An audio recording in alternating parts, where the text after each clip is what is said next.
Esta conferencia comenzará a grabarse.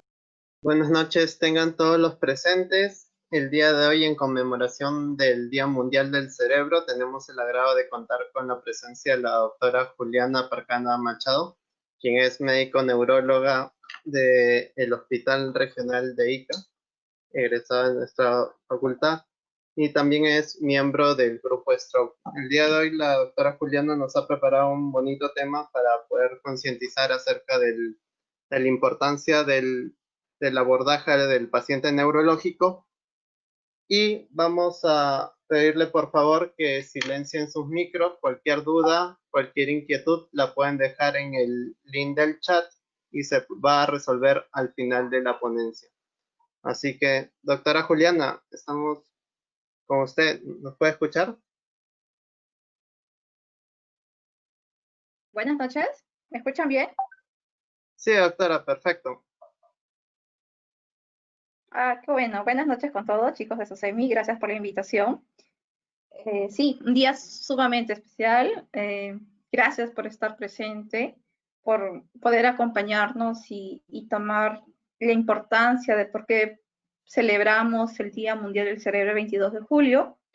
Por motivos de fuerza mayor, ya saben, a veces no podemos hacerlo el mismo día, ya que saben que en estos momentos estamos pasando lo que es la pandemia, entonces estamos con la enfermedad de COVID y hay muchos colegas que se contagian, lo regresan, y entonces uno tiene que asumir algunas u otras patologías, mayor carga, entonces se nos complica a veces un poquito poder, ustedes saben, los chicos que me conocen y los que aún no, siempre me ha gustado colaborar con las sociedades científicas, participar y ser parte de, ¿no? Entonces, pero no sin dejar de pasar algunos días, aún podemos conversar. Para mí, sobre todo, es un conversatorio. Al final, seguro que me van a hacer llegar sus preguntas para poder hablar acerca de este tema, ¿no?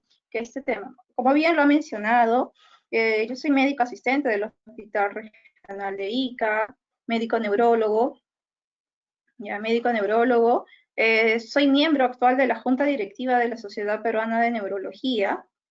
Ya, soy coordinadora de filiales nacional, miembro del Grupo Stroke, miembro de la Sociedad Iberoamericana de Neurología Pediátrica. Ya, estuve como asistente auxiliar, ¿no? En lo que era en la Facultad de Medicina de Daniel Alcides Carrió, y actualmente estoy laborando como docente de la Facultad de la Universidad Nacional, la Universidad Privada San Juan Bautista.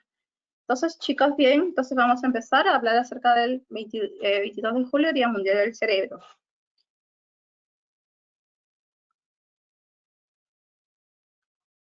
Ya, como bien sabemos, se da este 22 de julio, el cerebro, que lo llamamos o le llamamos materia gris, que algunos lo conocen, es uno de los órganos, podemos decir, vitales de nuestro cuerpo.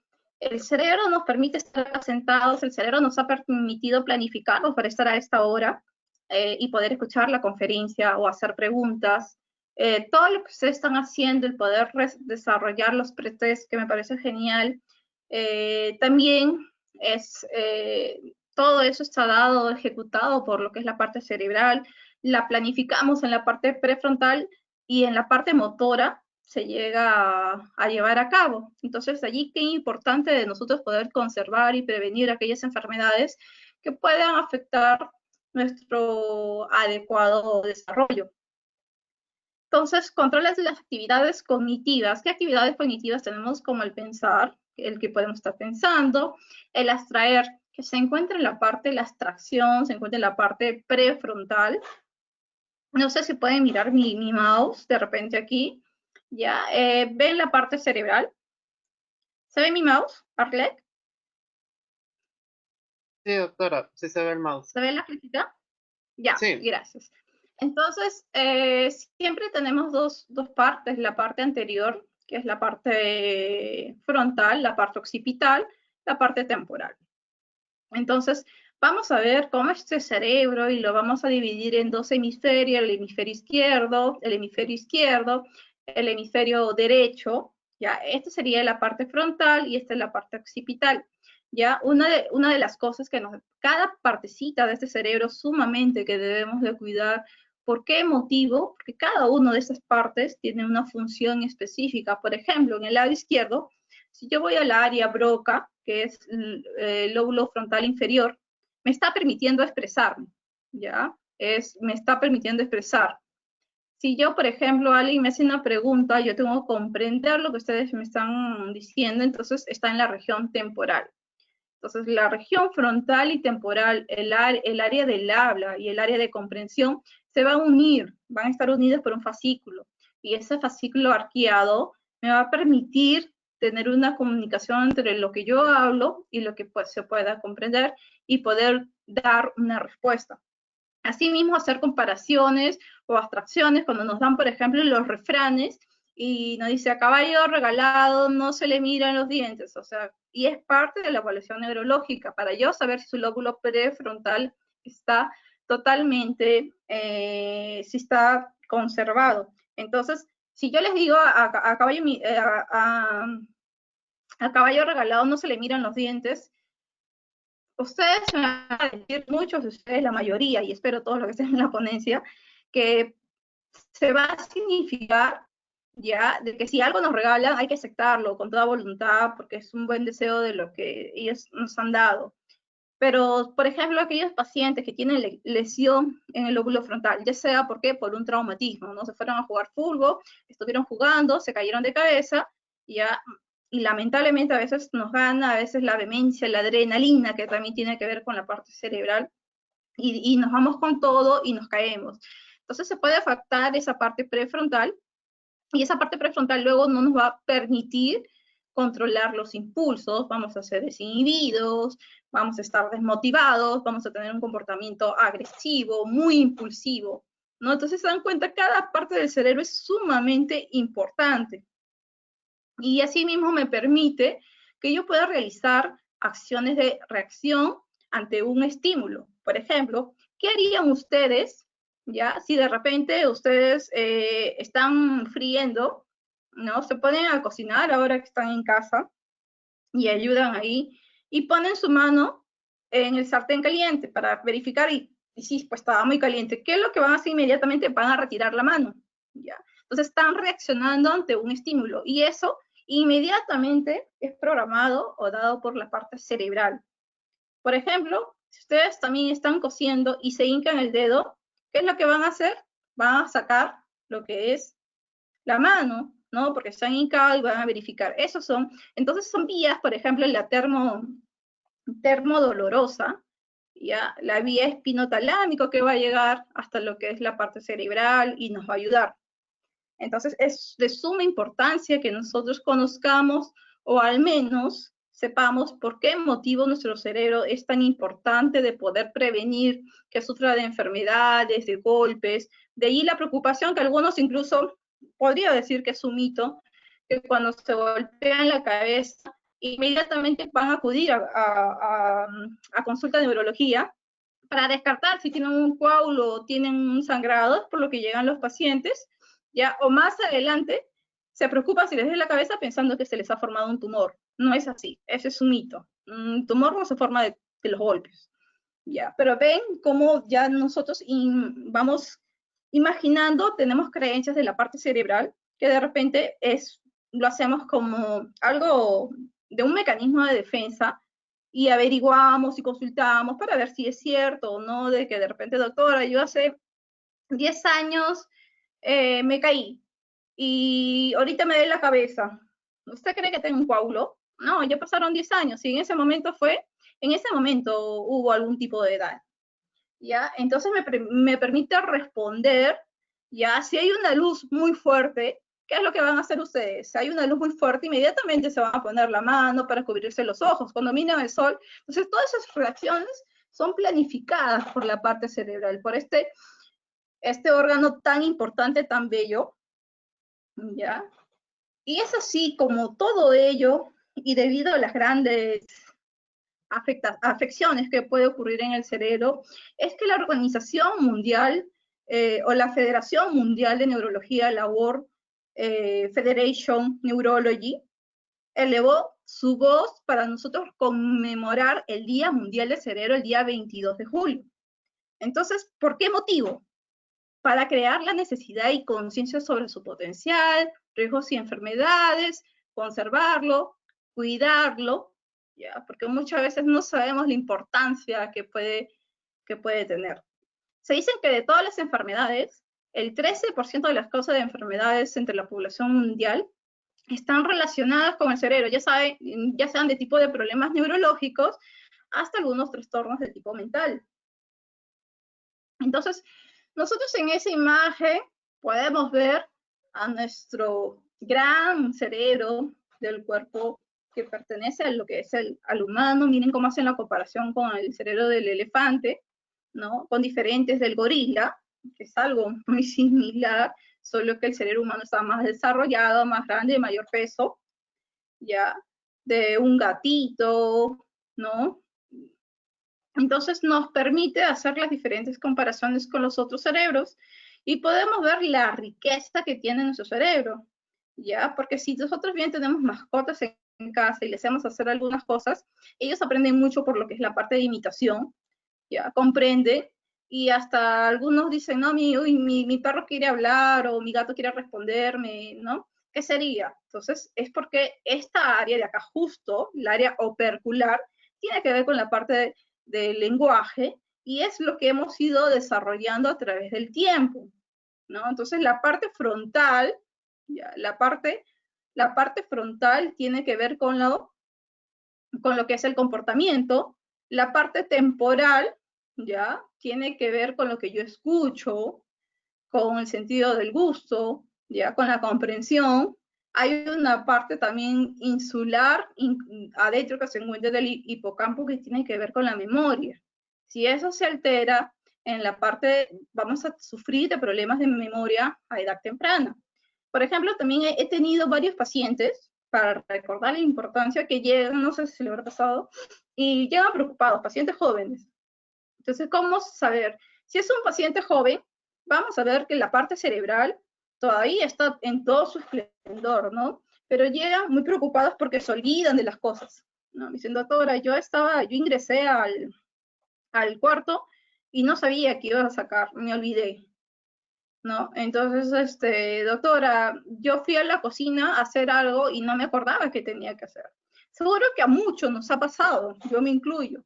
Y es porque eso ocurre por estar desatento, por distracción, por no estar concentrado. Quizás estamos muy estresados, ansiosos. A esa edad, ¿yo podría pensar en una enfermedad degenerativa? No. Podría pensar que voy a tener, ¿no? A los 20 y tantos años, 30 y tantos años, doctora, y así llega, ¿no? Porque todavía no conocemos, es importante conversarlo. Entonces, voy a pensar, y me dicen, doctora, no estaré iniciando lo que es demencia. Entonces, no, la parte demencial se da a partir de los 60 años, más frecuente a los 80 años. Entonces, vamos a ir viendo poco a poco cómo la gran importancia. Entonces, el cerebro humano consume un 20% de la energía y oxígeno que consume el organismo. En una partícula casi microscópica se pueden localizar alrededor de 100.000 neuronas, va a representar el 2% del peso corporal, está conformado por un 73% de agua, transporta la información a una velocidad de 268 millas por hora, o sea, más rápido que si ustedes ven los que a algunos les gusta ver la Fórmula 1, ¿no? El transporte de información, la parte sináptica, es mucho más veloz. Y hay que ver qué tanto es la funcionalidad del lado izquierdo del cerebro, ¿ya? Que la cual va a estar asociado con la parte de análisis, la parte lógica, la parte de matemáticas, lenguaje y secuencia, mientras que el hemisferio derecho va a desarrollar lo que la creatividad, el arte. Entonces, la intuición, los sentimientos, la imaginación. Entonces, de allí que podemos decir que el hemisferio izquierdo, donde encontramos el mayor porcentaje de las personas, el centro de lo que es el lenguaje, le podemos decir que es el cerebro académico. Y el lado derecho, si se desarrolla más, podemos decir que es el cerebro creativo, artístico, Entonces los hemisferios, ya vamos a ver hemisferio del lado izquierdo y hemisferio del lado derecho. El hemisferio izquierdo va a ver la parte lógica, secuencial, simbólico, basado en la realidad, verbal, temporal, abstracción, lenguaje, ¿no? Asociación auditiva. Mientras que la parte derecha va a ser más intuitivo, va a ser fantasioso, es no verbal, vemos las relaciones espaciales, expresión artística, sentimientos y emociones. Entonces, de esa manera podemos ver cómo cada hemisferio, tanto de la parte frontal, de la parte occipital, van a cumplir una función. Por ejemplo, de la parte occipital, si aquí me ocurre un daño porque alguien me pegó con un palo, o a veces, pues, heridas por arma blanca, o heridas por arma de fuego, y me afecta la zona occipital, se puede haber afectado mi visión, porque el área 17, 18 y 19 tiene que ver con la parte visual. ¿Ya? Si me afecta acá mi área, ya, Rolando viene, el área prerolándica, ya, el área motora, ya, que tiene que ver con lo que es la parte de ejecución motora, ya, puedo presentar una hemiparesia, monoparesia, bueno. Si se afecta la parte sensitiva, de igual forma. Entonces, cada parte de este cerebro tan hermoso que nosotros podemos observar se encarga de algo, ¿ya? Entonces, es muy importante que nosotros, para poder conocer cada patología, abordar cada paciente, conocer la parte anatómica, fisiológica, ya, del funcionamiento cerebral, todas las vías que se originan, ya, el cerebro es todo un mundo. Entonces, por ejemplo, ¿cómo podemos prevenir que se dañe o algo en la parte cerebral? Entonces, hay muchos pacientes, acá les he puesto una serie de algunas patologías, por ejemplo, que ustedes pueden sufrir y nos puedes utilizar como para nosotros prevenir qué es lo que debemos evitar y cómo podemos protegerlo. Por ejemplo, ¿quién no sufrió de un dolor de cabeza? Todos en algún momento sufrimos de un dolor de cabeza. En término médico, ¿cómo le llamamos? Cefalea. Entonces, generalmente la que más puede causar limitación, ya, es la migrañosa, es la migraña, la cefalea migrañosa. Entonces, la migraña se va a caracterizar por un dolor de cabeza en la mitad, ya, hemicraniana, o sea, le llamamos hemicraniana, ya, puede empezar con dolor ocular y se va hacia la parte hemicraniana. O un 30% puede empezar por la parte frontal. Entonces, puede haber sonofobia, fotofobia, es decir, sonofobia me molesta la bulla, no tolero, quiero estar sola en mi cuarto, no, mucha bulla. O fotofobia, la luz me molesta, quiero estar en un cuarto encerrada. Y el dolor puede ser tan intenso que puede alterar mi estado de ánimo, puede limitar mis actividades, puede limitar que yo pueda acudir a estudiar, porque no me va a dejar, voy a estar con el dolor de cabeza allí, aunque yo acuda al hospital a hacer una práctica, entonces puede afectar mi calidad de vida, ¿ya? Afecta mi calidad de vida. Entonces, es allí la importancia de poder prevenir evitando ciertas cosas para nosotros conservarnos de buena forma. Ya por ahí sé que hay muchos que sufren de migraña, ¿no? Migraña con aura, sin aura. ¿Qué diferencia? Sin aura me viene el dolor de un momento a otro sin avisarme. La migraña con aura, ¿ya?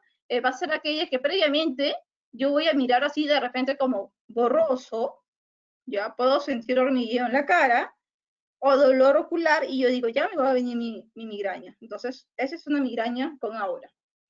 Dolor de cabeza de tipo tensional, ¿ya? Que es en banda generalmente, pero yo puedo hacer mis cosas.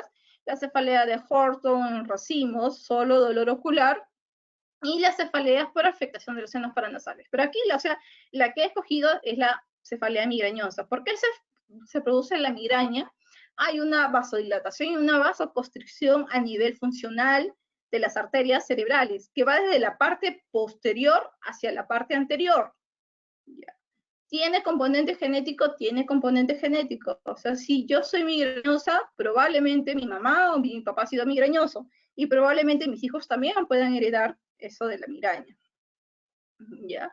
Entonces, ¿qué me puede descompensar si yo no conozco bien cómo cuidarme? El chocolate tiene una sustancia que puede desencadenar mis dolores de cabeza. El café, ¿ya? La palta, más lo que vamos a mencionar es chocolate, el vino tinto. Yo siempre a mis pacientes con migrañas les digo, eviten tomar licor y sobre todo los de bebidas oscuras, vino, whisky, el queso tiene también una sustancia que puede alterar el 5-triptófano, que es el que, es el que va a influir en lo que es la fisiopatología de la migraña. ¿Ya? ¿Qué más? El estrés, el no descansar bien, ¿ya? Y algunos otros, bueno, grasas saturadas, algunos tienen... pero déjenme decirme que cada uno tiene su propio desencadenante. Algunos, por ejemplo, tienen los olores fuertes, les van a desencadenar la migraña. Entonces, ¿qué es lo que yo tengo que evitar? Es todo eso. O sea, los migrañosos evitamos comer chocolate, evitamos tomar vino, porque sabemos que después de eso, se nos viene la crisis terrible, ¿no? Evitamos comer queso, deberíamos evitar comer queso. O sea, si yo como queso, ya sé que de repente me puede desencadenar y yo mismo no estoy haciendo cuidadoso ni preventivo con mi calidad de vida. ¿Qué alimentos pueden ayudarme, no? Todos aquellos que sean ricos en omega 3, los frutos secos, ¿ya? Porque son ricos en selenio y me van a disminuir el estrés. Entonces acá está porque me van a ayudar a disminuir el estrés. La zanahoria, ¿no? Que es muy rico en antioxidantes, va a reducir parte de los dolores. Algunas semillas que sabemos que las conocemos como la chía, la linaza, ricas en omega 3, los jugos, ¿ya? Que tienen que ver con antioxidantes, el apio, un licuado con pepinillo. Entonces, hay cosas que a nosotros nos pueden ayudar a conservar y prevenir, ¿ya? El té, ¿ya? Acá sí es controvertido el uso del plátano, aunque yo el plátano, la verdad, como un desencadenante nunca lo he tenido, ¿ya? O sea, en todos los pacientes que he evaluado. El té de jengibre, la papa, entonces cada uno con el dolor de cabeza, antes les colocaban papa y se les amorraban unos trapos ahí en la cabeza, ¿ya? Entonces, si yo sabiendo que tengo mi migraña, debo de evitar todo eso para poder conservar o aumentar el consumo de estos alimentos y poder mejorar. En enfermedad cerebrovascular, sí hay una serie de factores que me van a ayudar. ¿Qué es la enfermedad cerebrovascular? La enfermedad cerebrovascular puede ocurrir a nivel cerebral, por eso sí dice cerebrovascular, de los vasos de la parte cerebral. ¿Qué va a ocurrir aquí? Va a haber una oclusión, o sea, si hay mucha grasita, si tengo mucha grasita, si he comido muchas harinas, o si tengo diabetes, la diabetes va a producir muchos radicales libres a nivel y me van a dañar el vaso. Y se va a ocluir, se va a cerrar. Es como si yo tuviera un jardín y las plantitas fueran mis neuronas y yo le corto lo que es el riego. O sea, le cierro la llave. ¿Qué va a pasar con esas plantitas? Se van a morir. Es lo mismo que ocurre en la enfermedad cerebrovascular. Tanto isquemia como hemorragia van a ocasionar que se dé una lesión y si esta lesión se da en determinada zona, me va a causar una limitación. Si me da en la zona prefrontal, que tiene que ver con el pensamiento, con el comportamiento, con la motivación, el que yo, de repente, el que nosotros no seamos tan impulsivos, sino que nos midamos, que no hagamos cosas de repente delante de otros, como por ejemplo, si alguien quiere misionar, pide permiso y se va al baño. Los pacientes que tienen daño del lóbulo prefrontal, ¿qué van a hacer? Pueden misionar en la calle. Desinhibición, de repente han visto pacientes o personas que están por la calle y están haciendo actos obscenos, ¿no? Y uno dice, mire, ese señor malcriado como está. Entonces nadie sabe que de repente esa señora tenía una lesión prefrontal y se está comportando así y él no se da cuenta de que eso no es adecuado. ¿Por qué? Porque el cerebro está afectado. Si se me afecta la parte motora, es donde ustedes van a ver lo que son los derrames, las parálisis justamente, es que los pacientes van a presentar dificultad para mover el lado contralateral del cuerpo. Entonces va a producir una hemiparesia, monoparesia, o si se da en la zona sensitiva, me va a permitir que me baje la sensibilidad en la zona contraria. Si esta es la parte derecha, se va a dar en el lado izquierdo. Entonces en la mano, en la pierna, según el homúnculo de Penfield, vamos a ver lo que está el daño. Si se da a nivel occipital, vamos a ver todo lo que es con la parte visual. Entonces, si se da este infarto a nivel de la zona del hipocampo, nivel temporal, se va a afectar lo que es la memoria. Entonces, los pacientes van a presentar alteración de la memoria. Entonces, cada una de estas partes que sea afectada, a lo largo me va a ocasionar una discapacidad, ya sea cognitiva, ya sea física. Puede ser temporal o puede ser permanente. Entonces ahí la importancia, doctor, ¿y qué me podría llevar a esto? ¿Cómo puedo prevenirlo? El principal factor de la enfermedad cerebrovascular es la hipertensión arterial. Es el número 1 en producir tanto los infartos de isquemia por falta de irrigación, o si está muy descontrolada, aumenta, se rompe el vaso y todo esto se llena de sangre. Entonces, el principal factor que yo debo cuidar en una enfermedad cerebrovascular es la hipertensión arterial, ¿no? ¿Qué más? El tabaco, la nicotina, va a ocasionar a lo largo, aparte que causa daño a nivel de las arterias, va a ocasionar una vasoconstricción, es decir, que el vaso se vaya cerrando. Y si el vaso se va cerrando, me va a dar infartos cerebrales. Y esto, generalmente, el uso de sustancias que no deberíamos consumir, tipo de cocaína, marihuana, me pueden dar infartos en pacientes jóvenes. Entonces serían infartos por intoxicación, ¿no? Por un efecto tóxico. En los adultos podría ser por hipertensión, que ya sabemos que me daña las arterias, podría ser por diabetes, que también me daña las arterias, puede ser por colesterol, triglicéridos, o si llevo una vida muy sedentaria, es decir, todo el tiempo me la paso comiendo y no hago ejercicios. Entonces debemos de evitar el sedentarismo para poder cuidar nuestro cerebro. No fumar, desarrollar actividades físicas, hacer algún tipo de deporte, mantener en niveles adecuados, que es la parte de colesterol, triglicéridos, la parte metabólica, el control de la diabetes. Aquí en Ica hay mucha diabetes, bastante diabetes, porque la comida es muy alta en carbohidratos. Ustedes ven, y la manera como nosotros combinamos las comidas y eso origina un desbalance nutricional y por lo tanto que puede ocasionar la alteración de estas arterias cerebrales o de las arterias acá carótidas, la arteria carótida común, esta es la arteria carótida externa, que se va para acá la parte carótida interna que llega y se va hacia la parte de adentro. Entonces todo esto me podría afectar, ya. Entonces, ¿yo lo puedo prevenir? Sí. ¿Yo puedo prevenir tener un infarto, un derrame cerebral? Sí. Si soy hipertenso, ¿tengo que controlarme o tengo que consumir la medicación que me haya dado el cardiólogo, el neurólogo, el médico internista? Los antihipertensivos, ¿no? Tengo que saber qué tomo yo o qué toma mi familiar. Si nosotros tenemos familiares con hipertensión arterial, controlarles la presión arterial, saber si toman losartán, si toman, si toman telmisartán, ¿no? O si toman un diurético como hidrocloretiazida, furosemida. ¿Qué pasa cuando acuden a consulta? Dice, señor, ¿usted sufre de la presión arterial, es hipertensa? Te dicen, doctora, solamente cuando me estreso o me dan una mala noticia. Entonces, ¿cómo es eso? No, cuando me pongo mal, o sea, me dan una mala noticia, me miden la presión y está elevada porque me empieza a zumbar los oídos, siento una pesadez, y ahí me tomo mi pastilla.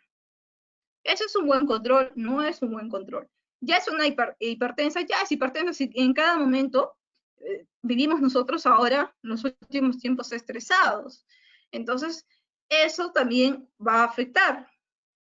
Entonces, ¿cómo lo podemos controlar? Previniendo la hipertensión arterial, haciendo despistaje en lo que es la prevención primaria Y si no, si el paciente ya tiene la enfermedad, cuando nosotros vamos a hacer campañas de salud, entonces tomar la presión y incidir, ¿no? Hay que incidir a que el paciente tome su medicación. A veces te dicen, doctor, es una pastillita blanquita, amarillita, chiquitita, esa es la que tomo. Entonces, quiere decir, nosotros le preguntamos a veces a sus hijos y tampoco desconocen, no, doctor, yo no sé qué está tomando. Entonces, como hijos, tenemos que saber qué es lo que toman nuestros papás. Entonces, no fumar, los niveles de colesterol, actividad física, evitar, ¿no? Entonces, la enfermedad cerebrovascular la podemos prevenir haciendo actos que puedan adecuar nuestro nivel de vida. Otras lesiones tipo infecciosas. Por ejemplo, la tuberculosis cerebral. Esta es la anatomía patológica de un cerebro con un tuberculoma. Muchos de repente creerán que la tuberculosis, TBC, solo da a nivel de pulmón, ¿no? La TBC, la tuberculosis, puede ser multisistémica, puede afectar cualquier órgano. Ya, cualquier órgano te puede afectar. Entonces, en este caso, la parte cerebral puede venir de un foco primario pulmonar. Entonces, ¿cómo podríamos prevenir? Teniendo una alimentación adecuada, ¿no? Sobre todo la nutrición, no viviendo en hacinamiento, en ambientes ventilados, haciendo también actividades, si yo toso, evitando que otros se puedan contagiar, ¿no? Cubriéndome la boca o poniendo mi brazo, sobre todo el brazo, buena alimentación y el ejercicio físico. Entonces sí puedo venir que me dé TBC, sí.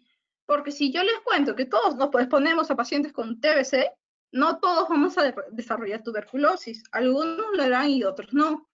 ¿Por qué? Es por nuestro estado de nutrición, nuestras defensas. Entonces, ¿la tuberculosis se cura? Sí, si se termina el tratamiento. Por ejemplo, en la tuberculosis del pulmoncito, el tratamiento solamente es por 6 meses.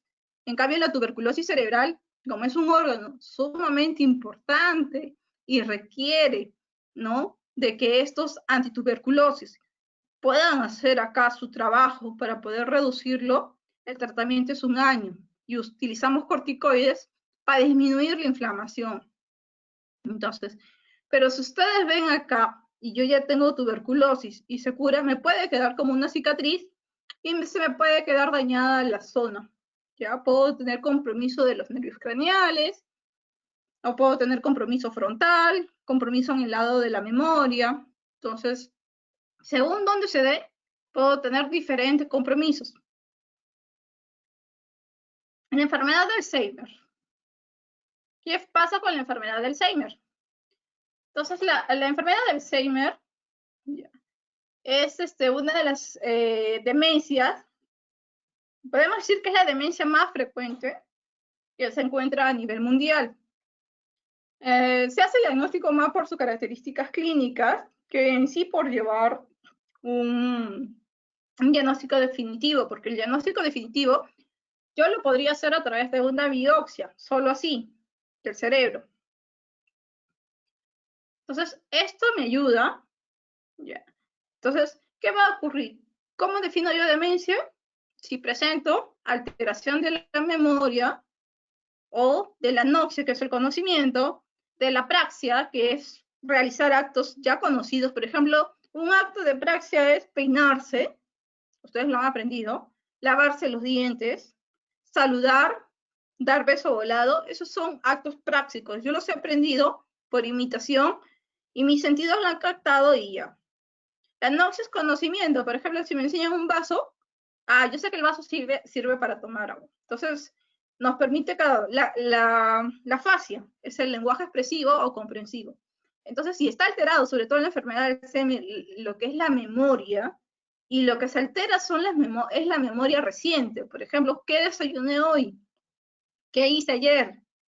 ¿Ya? Entonces se afecta. En cambio, la memoria remota es la que al final recién se afecta. Es decir, yo me recuerdo dónde nací, en qué colegio estudié. Entonces, el paciente te va a decir todo lo antiguo, ¿no? O todo lo anterior que ha pasado durante su vida y lo actual no se va a recordar. No se va a recordar, asimismo lleva un grado que se va afectando el grado neuronal, que a veces ya ni recuerdan o reconocen a sus familiares, ¿no? Ahí es una parte muy, muy triste, ¿no? Que después mamá, papá no te puedan recordar. Y esto se dan por alteraciones, taupatías, ¿ya? Alteración de esta molécula, de esta proteína, y va a formar plaquitas, va a formar placas de amiloide, ovillos, y esto se va a depositar a nivel de la parte cerebral y van a hacer como un bloqueo de los circuitos. Entonces el paciente no va a conectar sus circuitos de forma adecuada y no va a producir lo que es los olvidos. Esto es una enfermedad degenerativa progresiva, lamentablemente. No hay cura para ello. ¿Ya? Entonces, este es un cerebro normal y este es el hipocampo donde se encuentra la zona de la memoria. Entonces, con el tiempo se va a ir perdiendo lo que es el cerebro, su masa encefálica, y con el tiempo, mucho más. Entonces, por eso que el paciente empieza a presentar olvidos, puede dejar los artefactos prendidos, puede dejar olvidar dónde dejó las llaves, dónde dejó su monedero, incluso puede dejar cosas en otro lugar o guardarlas y no acordarse y pensar que los demás se las han escondido, o se las han llevado. O empiezan a hablar de su pasado, dónde vivieron, dónde nacieron, y a veces empiezan hasta a desconocer dónde viven, que quieren irse de su casa, no quieren irse a su casa, que esa no es su casa. Entonces, importante, podemos prevenir, hay que ver que hay un tipo de Alzheimer que es un Alzheimer hereditario precoz que se da en pacientes 35-40 años, pero generalmente el Alzheimer empieza a partir de los 60 años, mucho más a los 80. Entonces, podemos prevenir con el tiempo, sí, haciéndonos un buen control de factores de riesgo. Si somos hipertensos, las arterias se van a dañar y por lo tanto no van a dar una buena irrigación a las neuronas y puede ocurrir una degeneración. Si tengo colesterol, triglicéridos, lo mismo, los vasos sanguíneos se van a alterar. Tengo diabetes igual. Ya. No se demostró que la diabetes en sí cause el Alzheimer, pero es un factor que suma para la alteración vascular, para que se pueda dar.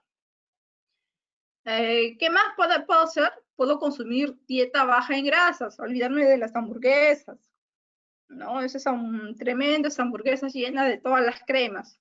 Y al contrario, consumir ácidos grasos ricos en omega 3, omega 6, que lo encontramos sobre todo en lo que es el pescado.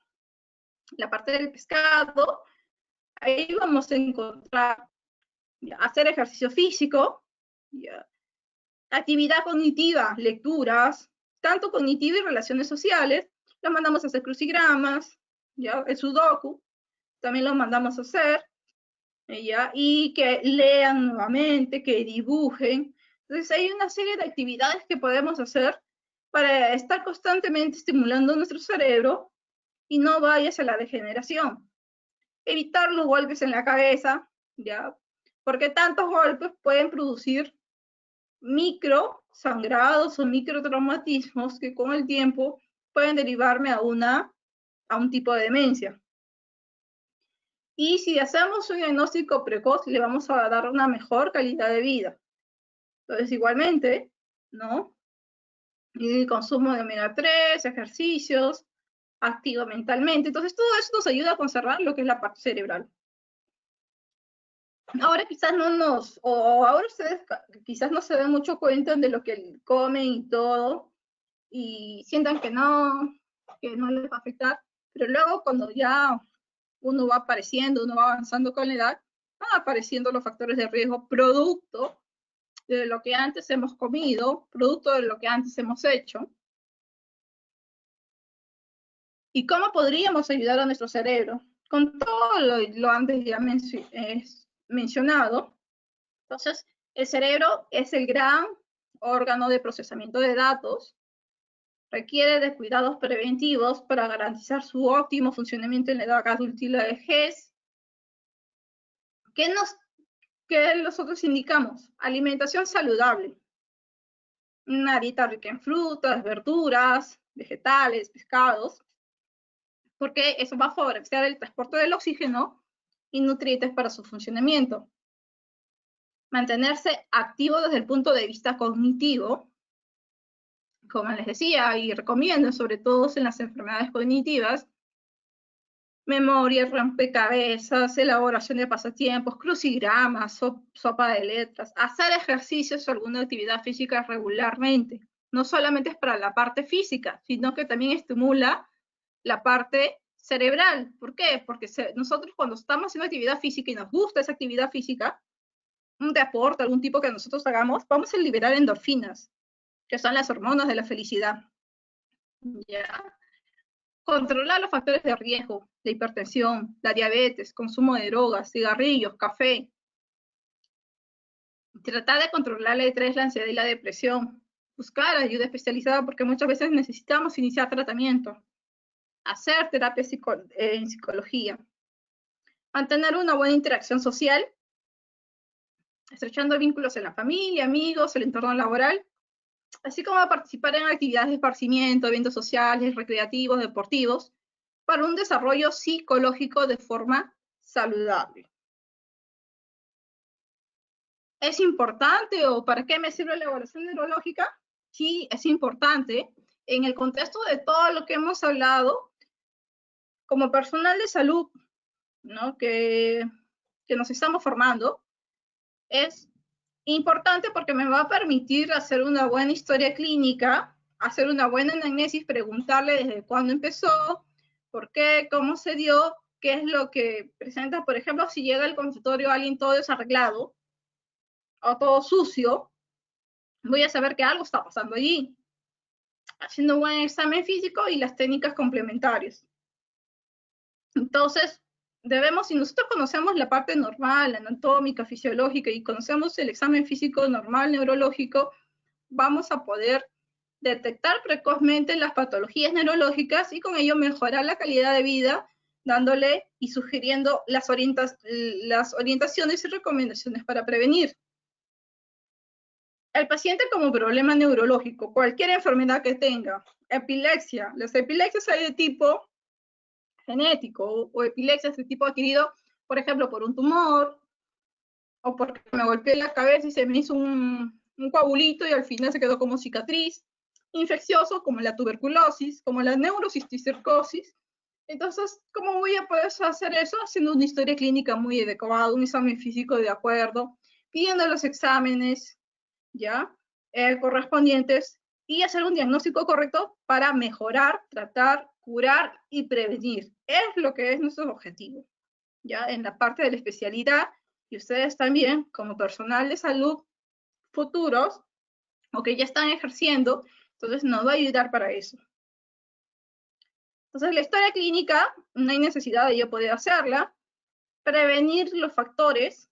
La parte cardíaca está muy de la mano con la parte cerebral, ¿ya? Entonces, alteración, colesterol, triglicéridos que se van pegando acá, o si hay una arritmia cardíaca, me va a producir coágulos, o sea, haciéndome también un chequeo cardíaco adecuado.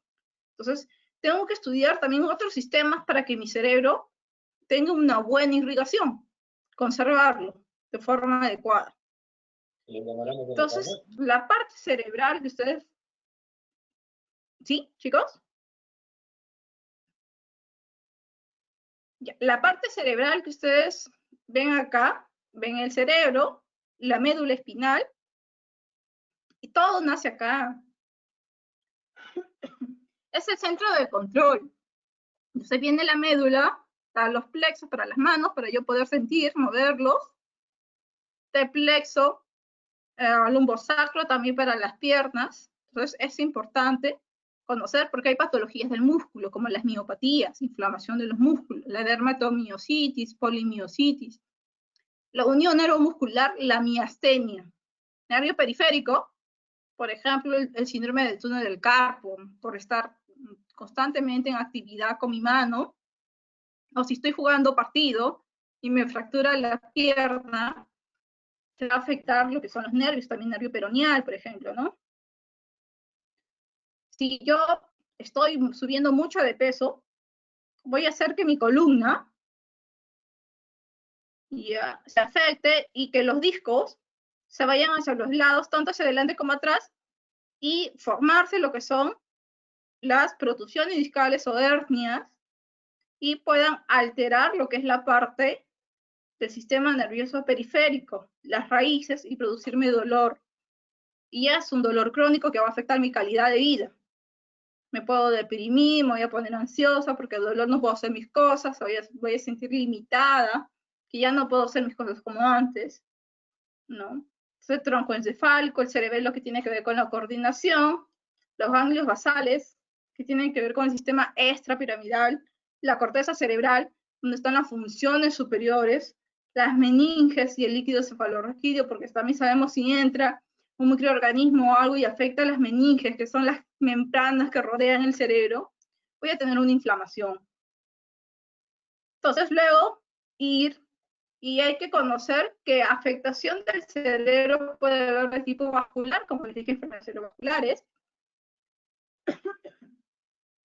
de la parte infecciosa, también con la tuberculosis, neurocisticercosis, la parte de intoxicación, hemos tenido casos de pacientes que se han tomado sustancias, ya, o hemos tenido pacientes que han caído a pozos de desagüe y también se han intoxicado, no solamente intoxicación por sustancias que no deberían de consumirse. La parte degenerativa, neoplástica, tumores, la parte metabólica que podríamos controlar, hay algunas cosas que sí podríamos alterar, ya, alteraciones congénitas, si yo no me cuido durante el embarazo, consumo alcohol, consumo drogas, el bebé me puede nacer con microcefalia, cerebro muy chiquito, con macrocefalia. O si no llevo mis controles, puedo tener infecciones intrauterinas, como el TORCH, rubiola, sífilis, ¿no? Entonces, y eso ya va a llevar a alteración del cerebro, ¿no? Desde niñito hasta la edad adulta. Los traumas también, de forma muy severa, van afectando también la parte cerebral. La parte autoinmune desmilinizante de nuestra respuesta del cuerpo, la parte social y psicológica, que es sumamente importante en estas últimas épocas. Entonces hay que conocer, hay que hacer examen físico, exámenes de laboratorio, la tomografía, resonancia, y ver, ya, para poder dar un tratamiento preventivo. Siempre lo que vamos a buscar es prevenir. La rehabilitación siempre tiene que ser nuestro último punto, pero entonces conservar lo que es el cerebro. Por eso nosotros recordamos el Día del Cerebro, para ver la gran importancia que hemos visto que tiene en diferentes funciones, ¿no? Dar un tratamiento etiológico, sintomático, ¿no? Y eso sería, al menos de forma general, en cuanto a lo que quería que al menos tuvieran en cuenta acerca de por qué recordamos el día como el Día Mundial del Cerebro, ¿no? Sobre todo para tomar conciencia y prevenir que hay enfermedades que nosotros, conociéndolas bien, podemos evitar los desencadenantes y llevar una mejor calidad de vida, con buena nutrición, ejercicios, evitando los hábitos nocivos. Gracias, chicos. No sé si hubieran preguntas. Muchísimas gracias a usted, doctora Parcano. En nombre de la Sociedad Científica de Estudiantes de Medicina de Ica, estamos muy agradecidos por su colaboración. Chicos, si tienen alguna pregunta, alguna duda, inquietud, dejarla en el chat para poder leerla. Damos unos 2 minutitos. Y nada, agradecerle nuevamente a usted, doctora. Doctora, sí, creo que ahora que estamos ahí comenzando ahora del cerebro, si nos podría comentar algo ligero, cómo es que fue que usted eligió esta especialidad. Quizá varios de aquí están pensando ser neurólogos, futuros neurólogos, así que creo que sería un bonito tema de cotación también. Sí, en realidad la parte neurológica es una parte muy apasionante. Muchos lo ven como algo dificultoso, difícil, pero no es así, porque para todo tiene que conocer la parte anatómica, neurofisiológica. ¿Ya? Yo tengo un tío que es neurólogo, pero sí, que siempre, bueno, cuando yo estaba todavía, a ver qué les cuento, en en el colegio antes de ingresar, ¿no? Entonces, que por ahí que la medicina, pero no es un tío tan cercano. Entonces, luego, en realidad yo pensé hasta hacer, a ver, les cuento desde ahí, ser, me gustaba mucho lo que es la parte de ingeniería. Y conforme tú vas pasando en la vida, como ustedes vieron a ese chico caminando por ese camino, se te van dando cosas y te vas inclinando. Como dice, se te va dando la vocación. A veces la vocación no te nace, o la orientación vocacional no te nace desde que eres chiquito y dices, ya no, pues, o sea, durante tu camino se va a ir formando. Luego que ingresé a la universidad, con las prácticas de pregrado, con que mi tío me traía múltiples, así, DVDs, y que me explicaba la parte cerebral, y que es una parte muy bonita, semiológica, anatómica, me gustó mucho, y cuando terminé, ¿no? La facultad, porque yo estoy en la de, entonces me fui a hacer el internado en el hospital Revaliati, y hice ahí mi internado. Entonces conocí, es un gran hospital, pero también que te abre, como quien dice, la mente, ¿no? Hay que salir de acá a veces para, entonces te da otro tipo de visión. Por eso los que tengan la oportunidad también de salir al extranjero, sumamente importante, porque también lo he hecho. Y al menos si no vas a tener en sí conocimientos académicos, científicos, te va a ir formando y te va a ir dando cuenta de las realidades de otras personas, y también te vas a ir dando cuenta de lo que a ti te gusta y lo que a ti te apasiona, ¿no? Y es así como nace mi gusto por la parte neurológica, y ahora pues es que me desempeño en ella. Entonces, de allí viene la parte de la neurología, ¿no? Y cada vez siempre se aprende, siempre hay que estudiar, siempre hay que estar actualizándose, siempre constantemente hay que estar aprendiendo. Entonces es desde allí donde decido pues escoger la parte, y sobre todo siempre con nuestras miras, ¿no? O sea, como dije, en el lóbulo prefrontal, planificar que si postulaba, qué sé de escoger, porque siempre nosotros vamos a querer lo mejor. Entonces, en ese caso, ya mi objetivo se convirtió en escoger la sede del Instituto Nacional de Ciencias Neurológicas, donde pues están los grandes maestros, igual en otros hospitales, pero ahí es la cuna de la neurología, por decir, ¿no? Y ahí he conocido a grandes personalidades, como la doctora Pilar Massetti, que actualmente es la ministra de Salud. La doctora fue la asesora en mi tesis. Entonces, de ahí, pues, que te vas abriendo, es otro tipo de pensamiento. Hay rotas neurogenética, rotas neuropatología, ya son subespecialidades, en la parte de epilepsia, vascular, movimientos involuntarios, entre lo que es el Parkinson, la Corea de Huntington, enfermedades genéticas de los niños, viene el trastorno de déficit de atención e hiperactividad, que debe haber muchos chicos ahí en la facultad, ya. Viene el trastorno de espectro autista, que también es un área del neurodesarrollo. Entonces hay también subespecialidades, ¿no? Pero en realidad a mí todas las áreas son muy, muy bonitas. Doctor, acá nos dejan una pregunta. Jorge nos pregunta si existen hábitos que favorezcan la amiloidosis en el Alzheimer. Claro que sí. A ver, los hábitos serían, por ejemplo, la formación de radicales libres. ¿Y cómo se forman los radicales libres? Por un estrés. Entonces, por ejemplo, ¿qué es lo que podría ir formando a lo largo del tiempo? Ya, los traumatismos. ¿Qué más? Factores que nos lleven a disminuir el riesgo en la parte cerebral.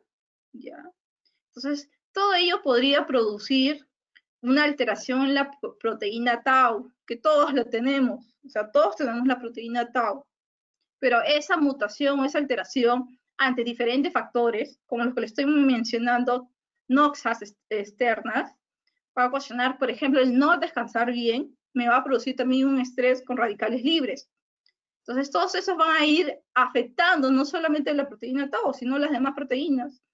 Entonces, y esa proteína tau es la que específicamente está muy relacionada con la parte del Alzheimer y lo que tiene que ver con la enfermedad de Parkinson.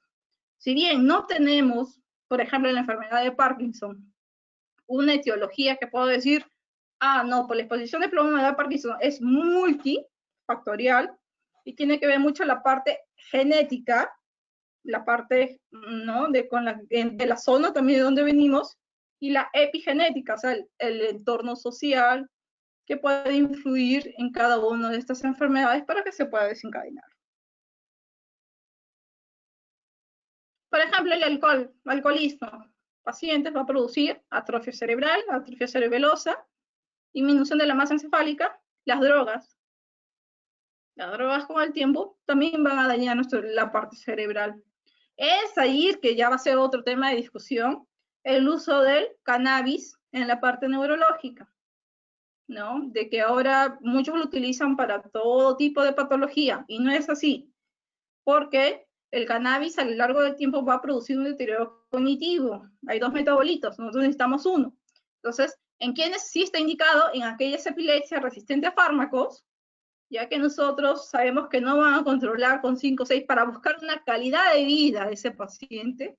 Entonces, por ejemplo, el uso de cannabis podría ser evaluado en ese paciente.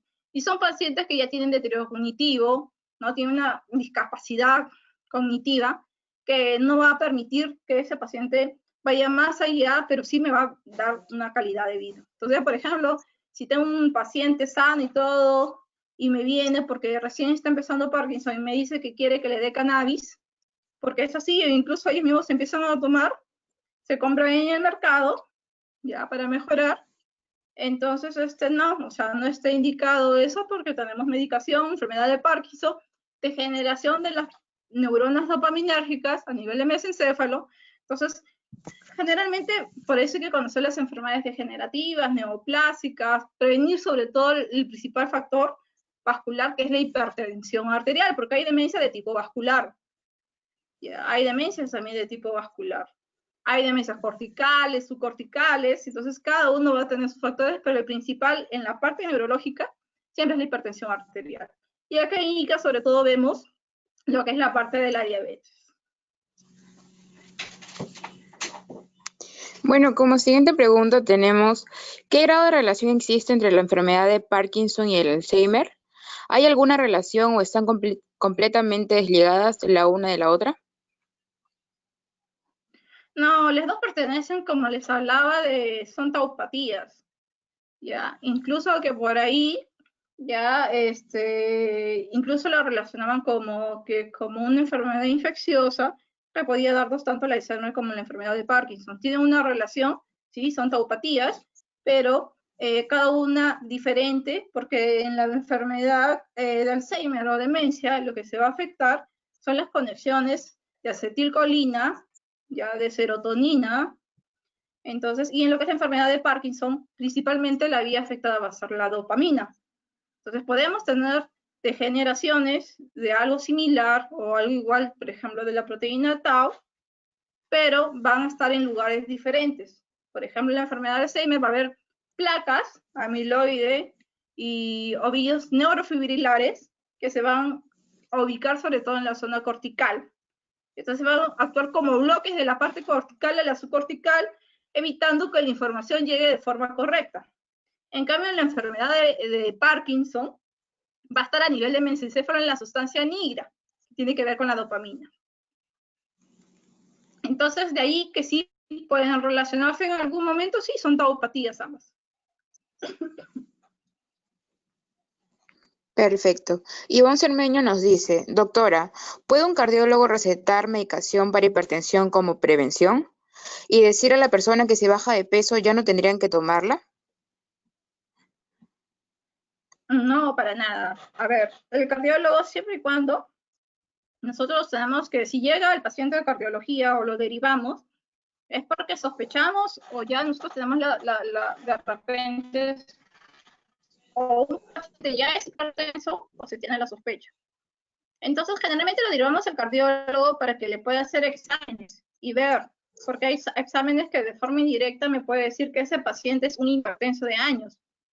Entonces, ¿qué es lo primero que le hace el cardiólogo? Definir si tiene o no tiene la hipertensión. ¿Y qué tipo de hipertensión tiene? Entonces, algunos, antes lo que se hacía, y les va a tocar hacer a ustedes en su serum, es mandarle tomar lo que es la presión arterial y que se controlen por 10 días y van viendo en una determinada hora, previamente que esté descansada, 10-15 minutos sentada para poder tomarle. Actualmente, ¿cómo se hace el diagnóstico? Va el paciente y dice, doctor, mire, yo he estado de repente ya notándome y solo un día se me subió la presión arterial, que fue más o menos 6 de la mañana.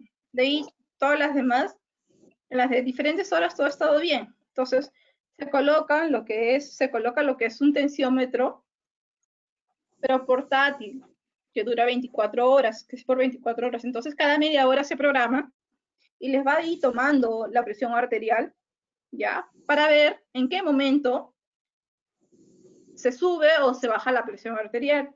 ¿Y qué se puede encontrar? Que ese paciente, sobre todo en la madrugada ocurre la elevación. Entonces, hay que ver el tipo. Entonces, si con eso me da varias elevaciones, de repente a las 3, 4 de la mañana, en horas que no le he medido, entonces ese paciente tiene diagnóstico de hipertensión arterial. O si durante el día me salen varios picos, ya tengo el diagnóstico de hipertensión arterial. Entonces, ¿qué es lo que tengo que hacer? Siempre empezar por la dieta. Y hay grados de hipertensión arterial. Ya tenemos la última clasificación de la guía de hipertensión arterial. Entonces, según el grado va a venir mi tratamiento. Si, por ejemplo, el paciente presenta 14,9, 14,8, entonces voy a probar mucho cuál es la parte de la dieta, una dieta saludable, y quizás podrá acompañarla de la parte de medicamento. Pero si el paciente, por ejemplo, yo lo encuentro constantemente en 170, 180, en 190, en 200, o sea, ese paciente yo no lo voy a tener. Una doctora que queremos prevenir, ¿no? A mi suegra que le ha estado midiendo su saturación. Doctora. Sí, si no te escucho interferencia. Sí. Ya, entonces, pues ese paciente, si es diagnosticado, yo siempre, depende del grado, se va a dar tratamiento, porque si no logra controlar con lo más básico, que son los ARA2, y luego ir pasando a los calcio antagonistas o hacer una combinación con lo que son los diuréticos de ACE, entonces ese paciente ya no solamente va a requerir de que baje de peso, de dieta, no, sino que ya va a necesitar de medicamentos. Entonces hay que definir primero qué tipo de hipertensión arterial tiene, para poder darle yo el tratamiento. Entonces justamente en la parte de neurología, como les decía, conocer al paciente, ver la parte anatómica, ¿no? Ver cómo son las características, mi sospecha, pido mi examen, defino, y con eso prevengo y trato. Es un paciente pues que presenta 210, hace picos, no lo voy a mandar a hacer solo dieta, ¿no? No, bajar sal, solamente eso, no. Ya tengo que actuar con medicación para evitar daño vascular macro, a nivel macro y a nivel microvascular. Entonces, áreas blancas como áreas del cerebro, corazón, riñones. No solamente, es decir, tiene hipertensión y que bajando de peso eso va a mejorar. Perfecto. Geraldine Milagro nos dice, en la enfermedad de Alzheimer no hay cura, pero el tratamiento que existe ayuda a evitar que progrese la enfermedad. En realidad, la enfermedad de Alzheimer, la enfermedad es degenerativa, va a ir degenerando. Siempre lo que buscamos es controlarla y evitar que esa degeneración sea muy rápida. La medicación, lo que pasa en la enfermedad de Alzheimer, le he dicho que la principal alteración es la acetilcolina. Como están las placas de amiloide a nivel, o las placas o los ovillos, entonces no va a haber una buena sinapsis de las vías de la acetilcolina. Entonces, esas vías se van a ver alteradas. Entonces, ¿qué es lo que hago yo con mi medicación? Sea con el donepezilo, con la imantina, que se utiliza la ribastigmina, la galantamina, voy a hacer que tener mayor tiempo la acetilcolina a nivel central para que se pueda unir a los receptores y me puede llevar la información.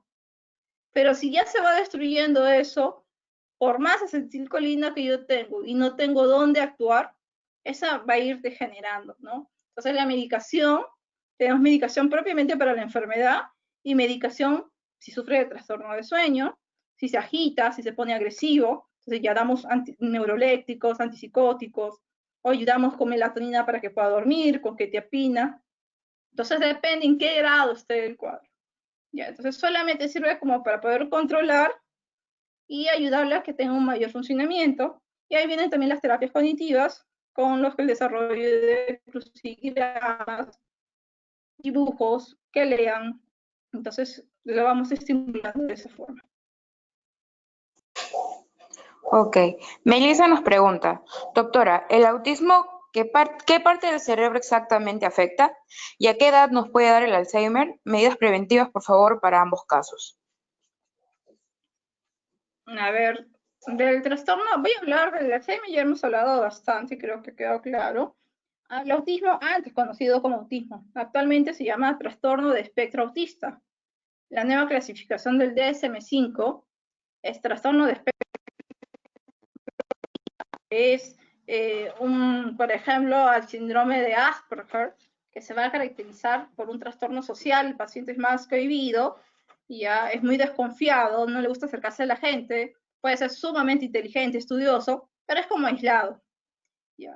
La parte de los niños que ya tienen trastornos o gente que de repente recién se le diagnostica trastorno de espectro autista, generalmente va a estar afectado la esfera de la comunicación, tanto visual y auditiva.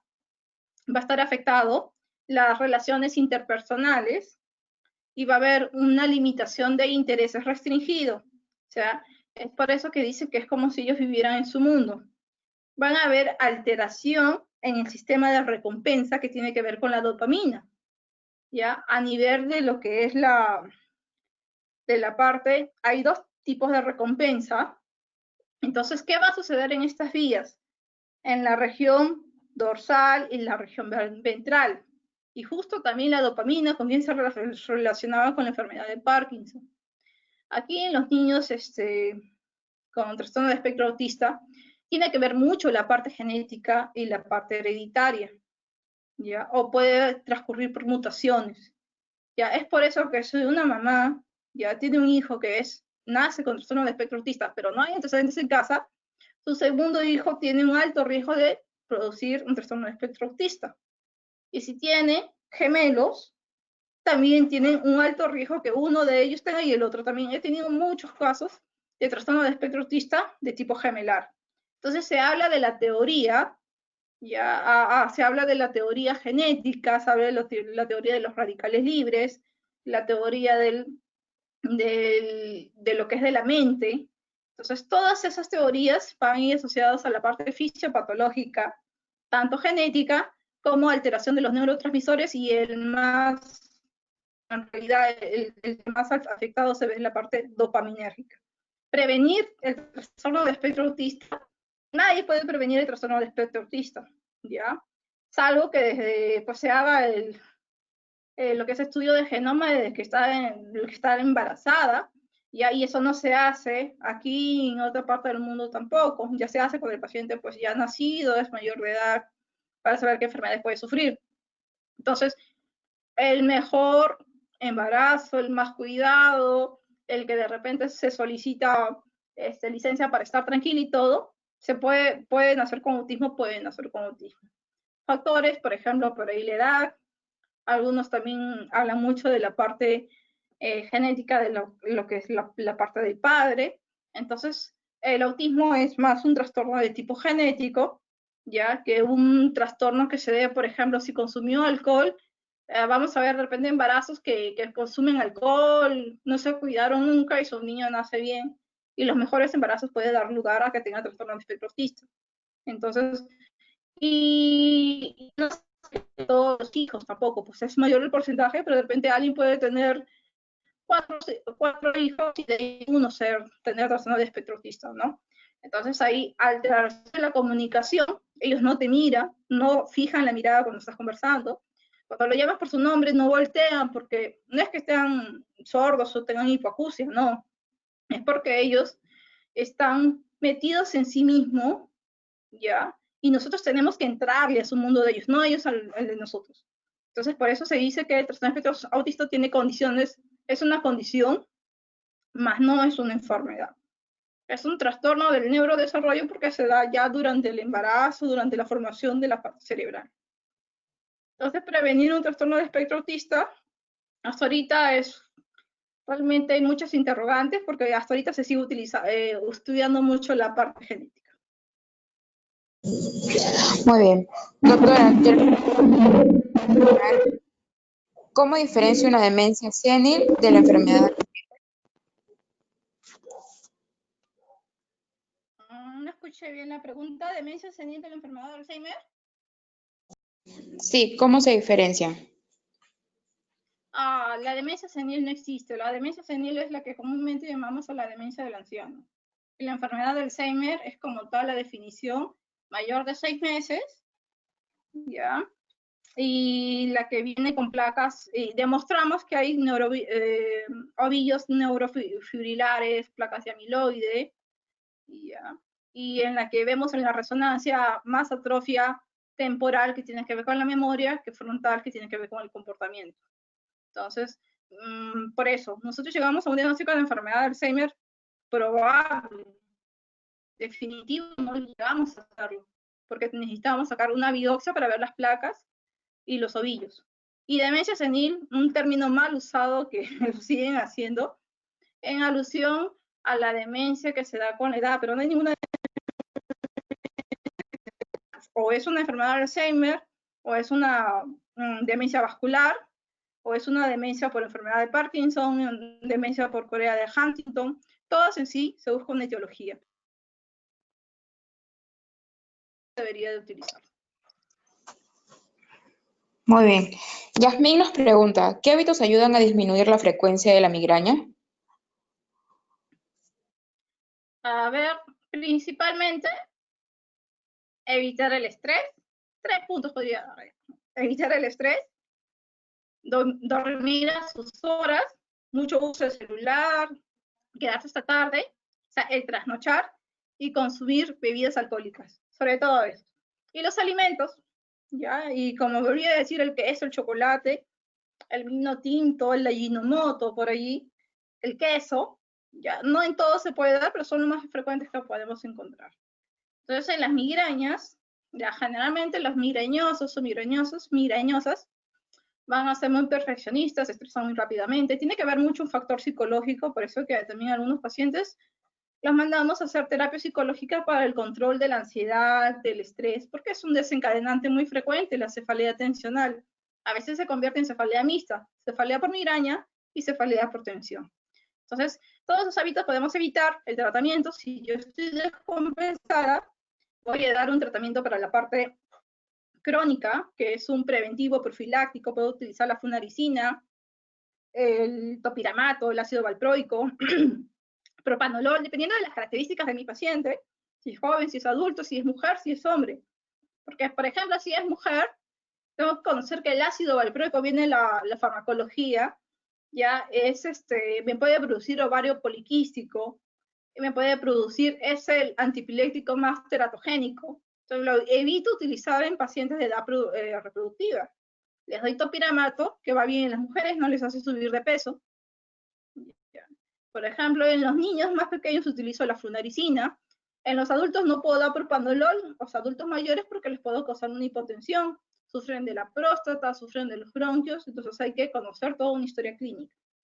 Entonces, es importante, es todo un mundo, cada paciente, hacer una historia clínica adecuada para ayudar a lo que es con su prevención correcta.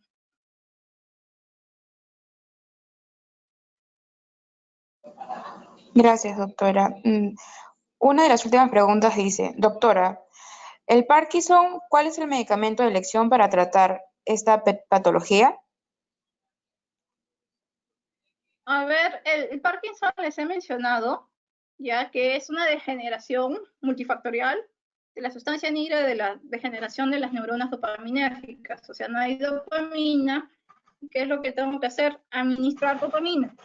Entonces, va a haber 2 tipos de manejo. Si el paciente es muy joven y empieza a presentar enfermedad de Parkinson juvenil o precoz, los puedo manejar con agonistas dopaminérgicos, guardando lo que es mi levodopa, carbidopa. ¿Por qué? Porque mi levodopa y carbidopa va a tener un techo. Entonces me puede durar 10 a 15 años y de ahí ya no me va a hacer efecto.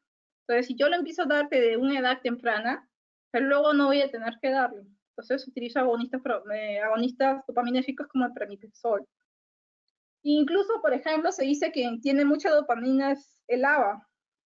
Incluso algunos, ya hay teorías que consumir habas, o sea, si lo queremos ver de la parte preventiva o de la parte de repente cómo ayudarnos de forma saludable, por ahí que el consumo de habas, ¿ya? Y cuando ya el paciente me viene y tiene 70, 75 años, y yo sé que tiene que llevar lo que buscamos en Parkinson es calidad de vida, de que pueda hacer sus actividades con una dosis adecuada. Tampoco no busco quitarle todo el temblor porque tendría que darle de repente dosis muy altas desde el inicio. Y eso también me puede llevar al paciente presenta movimientos involuntarios, tipos coreicos. Entonces, hay que empezar con dosis muy bajas de levodopa-carbidopa y voy viendo según cuál va a ser su dosis del paciente de forma adecuada. Entonces, cada paciente lo voy a individualizar para saber cuál es su tratamiento. Pero sí, cosas prácticas, si es muy joven, agonistas dopamínérgicos como el pramipexol, que hay diferentes marcas, y es el único agonista que tenemos actualmente en el Perú. Y si son muy adultos, vamos a utilizar lo que es levodopa-carbidopa, ¿no? Que ya me va a permitir que ese techo de 10, 15 años, los 75, 80 años, pueda llevarles una mejor calidad de vida. Muy bien, como última pregunta tenemos, ¿qué tan verídico es consumir ácido fólico como ayuda para prevenir el Alzheimer? ¿Y el trastorno obsesivo compulsivo, qué área del cerebro afecta? A ver, con respecto a la primera, ¿cuál fue que me dijiste? ¿Cuál fue la primera parte de ¿Qué la pregunta? qué tan verídico es consumir ácido El ácido fólico como fólico ayuda? para prevenir la enfermedad de Alzheimer, no hay ningún estudio, en realidad no hay ningún ensayo clínico, que son los trials, lo que buscamos, que demuestre. Ya no hay nada acerca del ácido fólico. El consumo del ácido fólico sí durante la gestación para evitar malformaciones del tubo neural, pero consumir el ácido fólico después que el cerebro ya está formado y degenerado, degenerándose, no tenemos ningún estudio. No puede ser como el uso de consumo de magnesio, el consumo de vitamina D, el consumo de antioxidantes, omega 3, omega 6, que eso sí ha demostrado, pero el ácido fólico como enfermedad de Alzheimer, se ha probado una serie de medicamentos, incluso antiinflamatorios para la enfermedad de Alzheimer, pero no tenemos lo que son los que actúan a nivel de los canales N-metil de aspartato, ¿ya? Entonces, tenemos lo que actúa a nivel de los receptores posinápticos, la acetilcolina. Entonces, son esa medicación donde memantina, la que utilizamos, que van a llegar, tratamos de controlar la enfermedad, pero no la vamos a llegar a curar. Aún están todavía esos estudios, incluso hay mucha parte genética relacionado, que se ha encontrado el APO de tipo 2, muy relacionado a la enfermedad de Alzheimer, que estaban haciendo un estudio neurogenético del Instituto dosaban el APO, y luego en pacientes que tenían demencia Alzheimer y veían que era muy elevado, y que en realidad aquí en el Perú había mucho paciente sin todavía enfermedad de Alzheimer, pero jóvenes con ApoE2 elevado, y podríamos decir que eso más adelante se podría asociar a un desarrollo de enfermedad de Alzheimer. Como le digo, la enfermedad de Alzheimer queda generalmente en la evaluación neuropsicológica, en exámenes de resonancia, pero como un diagnóstico podría decir casi probable, casi definitivo, pero no, definitivo tiene que ser biopsia cerebral, para yo demostrar las alteraciones anatomopatológicas. Y lo que es el TOC, el trastorno obsesivo compulsivo, no tiene en realidad un área topográfica específica, pero sí tiene vías, y tiene que ver mucho con el área prefrontal, ¿ya? Que es con el trastorno obsesivo compulsivo, es la falta de satisfacción del sistema de recompensa, que tiene que ver también con el núcleo accumbens, que se encuentra, ¿ya?, a nivel de lo que es la parte del sistema nervioso central. Entonces, ¿qué pasa? Que nuestro sistema de recompensa no está funcionando de forma adecuada. Entonces, ¿qué es lo que necesito yo hacer? Más y más y más para lograr compensar eso. Entonces, me voy hacia un lado. Ahí también tiene que ver mucho la dopamina. Entonces, por ejemplo, entonces me obsesiono por algo para poder buscar una liberación y tranquilidad de que lo he hecho. Incluso ni aún así, entonces el sistema de recompensa lo hago una vez, 2 veces, 3 veces, 4, 5, 6, y no me logra satisfacerlo. O sea, no es como, por ejemplo, yo les digo, ya chicos, quienes respondan el post-test o el pre-test tienen una beca, ¿no? Beca para un congreso. Entonces, todos van a tener de que si le dan la beca, voy a sentir mi recompensa, ¿no? Ah, mire, me gané la beca, ah, mire, me gané el acto, ah, mire, me gané un libro del MIR, entonces, diferentes. Pero estos pacientes no se conforman.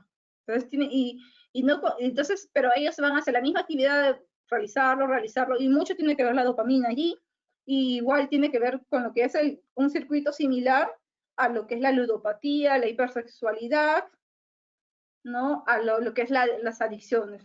Entonces, eso también es mucha alteración de sustancias químicas, neurotransmisores y de vías sobre todo. Y tiene que recibir un tratamiento tanto de medicamento, y también tiene que ver la vía de la serotonina, y tiene que recibir tratamiento farmacológico y psicológico, ¿no? Perfecto, doctora. Muchas gracias. Esas serían ya todas las preguntas. Ya se cerró la ronda de preguntas. Agradecerle una vez más por su participación y por haber aceptado realizar hoy día la ponencia por el Día Mundial del Cerebro. Creo que este es un tema muy importante, ha abarcado temas realmente muy que se ven a diario en muchas personas. Y pues agradecerle una vez más. Sería bueno tenerla nuevamente dentro de lo que vendría a ser nuestra sociedad. Y nada, también agradecer a las personas que están participando hoy día de las ponencias. Vemos a muchas personas, no tan solamente de Perú, sino también de diversos países, de México, Argentina, Chile, entre otros. Muchas gracias por querer aprender más cada día conjunto a nuestros comités. Y nada, vamos a pasar ya a los post-test. Y previo a esto, no sé si usted quisiera dar algunas palabras para ya ir culminando y poder dar las indicaciones del llenado del... Por la invitación, de ser parte siempre de la Sociedad Científica de Estudiantes de Medicina. Yo también en mi pregrado en algún momento formé parte. Ahora los veo mejor organizados, muy bien, que participan mucho en los que son las jornadas científicas, congresos, en las cuales también los he apoyado y participado.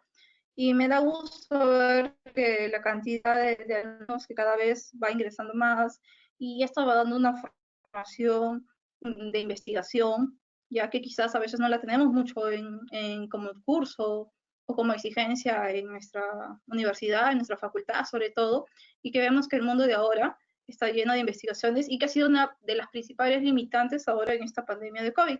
Entonces, nosotros somos, a ustedes en todo caso ya son el cambio, las que vienen en los primeros ciclos de poder hacer investigación, investigar, hacerse la pregunta, el por qué, así como se dice, doctora, ¿y por qué esto, doctora, y por qué el otro? Excelente. O sea, parece genial. Si no lo sabemos, lo buscamos, pero siempre hacerse preguntas del por qué. Si no lo encontramos ya, pues hay que investigarlo, hay que leerlo, hay que buscar si a nivel internacional, en otros países lo han hecho, ¿no? Perú tiene mayor tasa, tiene mayor prevalencia, entonces, bueno, hay que hacer un estudio. Otros países lo tienen y hay que hacer un estudio multicéntrico para ver cómo se comporta.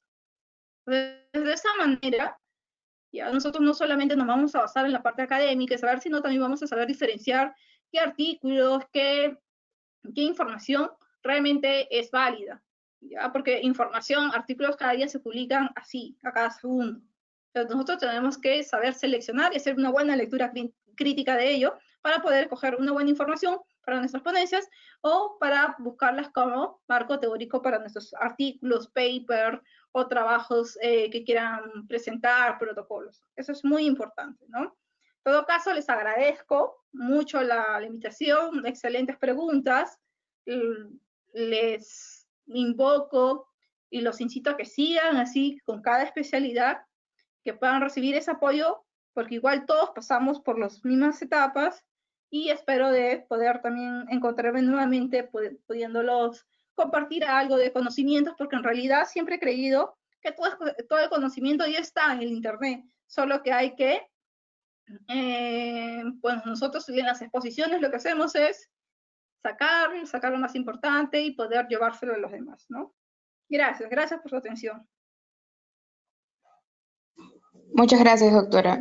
Bueno, chicos, ahora ya habiendo culminado la ponencia, vamos a pasar el link de lo que vendrá a ser el post-test. Por favor, van a tener de 15 a 20 minutos para poder realizarlo. Recuerden que solamente las personas que hicieron el pre-test van a estar aptas para poder realizar el post-test, ya que habrá una lista desplegable con todos sus nombres. Tienen que tener más del 50% para poder acceder a este y que el certificado sea enviado inmediatamente a sus correos. Nuevamente agradecer por la participación a todos y nada, tengan bonita noche.